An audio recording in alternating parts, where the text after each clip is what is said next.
It's yet another episode of Life Insights, and I'm RITAH now always on your screen.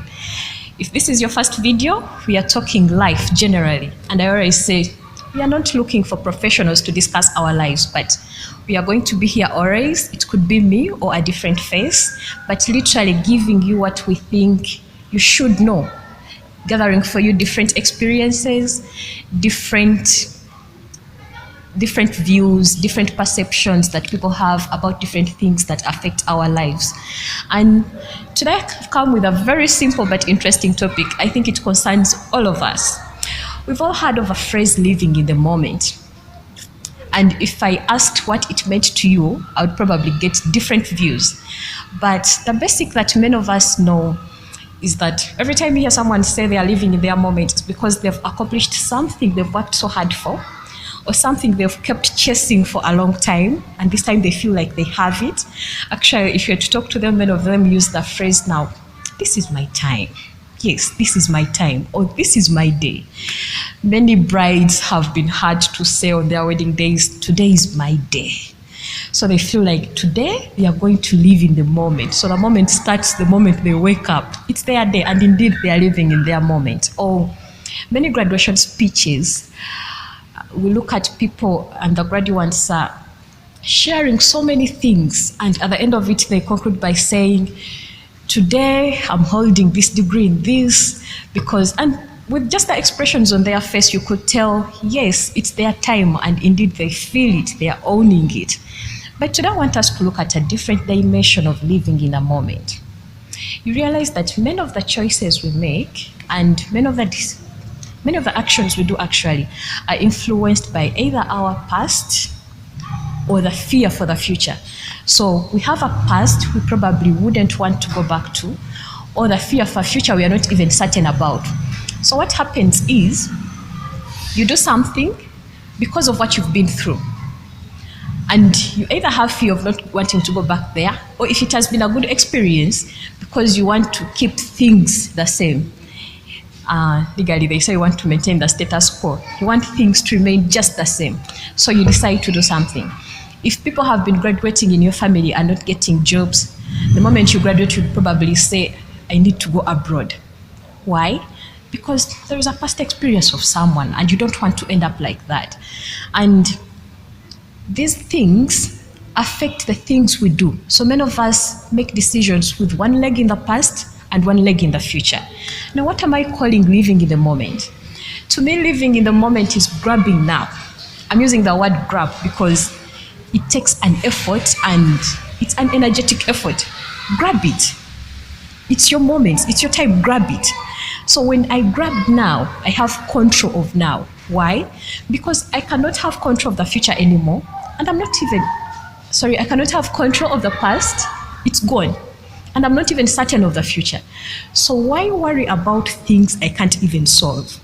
So when I tell you to live in the moment, I'm telling you to grab now. Now, when you grab now, understand what you want to do. That's what many of us do not do. Very few people go back to actually think of what they want for their lives. So teach yourselves to have a moment of you, thinking of, what do I want with my life? How do I want to go about it? And I always say, in most cases, you may find that what you want to do is actually different from the normal. Before we started this show, I could always explain to people what I want to do.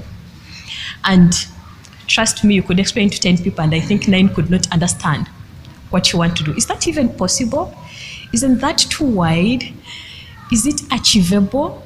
And I could always tell them, no, it's not like I'm going to be a fountain of knowledge. No. I'm thinking there are so many people out there that have things to share. There are so many people out there that know things that I probably someone else there. And that's the only thing you need to know to get out of whatever you're going through. But what happens is you grab now.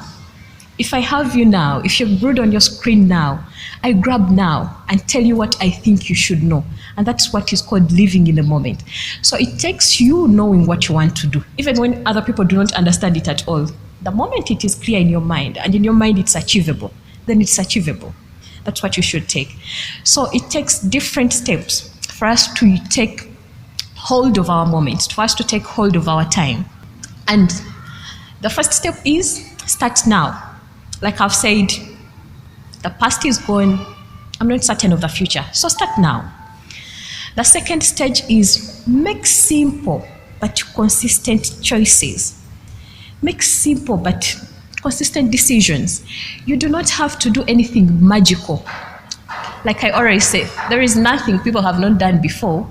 Yes, there is nothing people have not done before. So you may not have to do anything magical or anything out of the ordinary, something so extraordinary, but make simple but right choices consistently.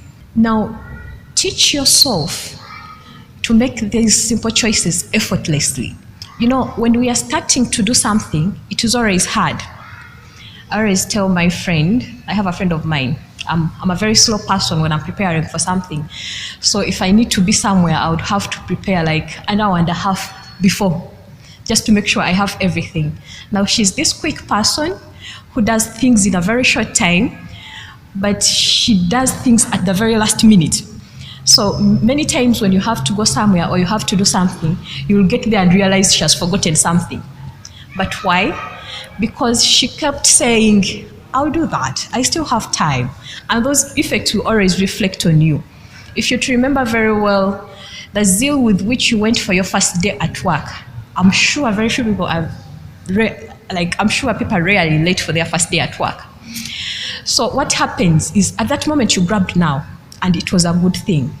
So these choices may be hard sometimes, but make an effort to do them at first time, because for starters, they are actions.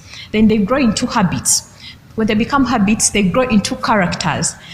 If I'm early at work, at first I've made an action to be early at work. Then what happens if I do it for a week, 2 weeks, a month? It becomes a habit. Actually, some people realize they no longer need to set their alarms. It has become a habit. Then what happens? It grows into a character. Now a character has brought in a third party. Someone else will come and say, she's always early at work. But because you've made a simple choice consistently, you've focused it into a certain direction, and it has now developed into a character that can describe you. So now people can describe you as that gentleman who is always the first in office, that gentleman who is always on time, that gentleman who is always smart. But they do not know that this is something that has developed over time. So living in a moment means grabbing now, knowing what you want to do, and knowing that I have to start it now. Make those simple choices, but focused in a certain direction to get you to where you want to be, to get you into, if you identify what you want to do, you can't start from the top of it. So start small, but make sure you're consistent. With time, trust me, those now seemingly very effortful actions will become very effortless, because it will have become part of you. So today I want you to understand living in a moment as me having only now to do something. And if I have only now, let me do my best now. Let me make choices that only lead me to that I want to do. Thank you so much for being with me today once again, and see you next time for yet another topic. God bless.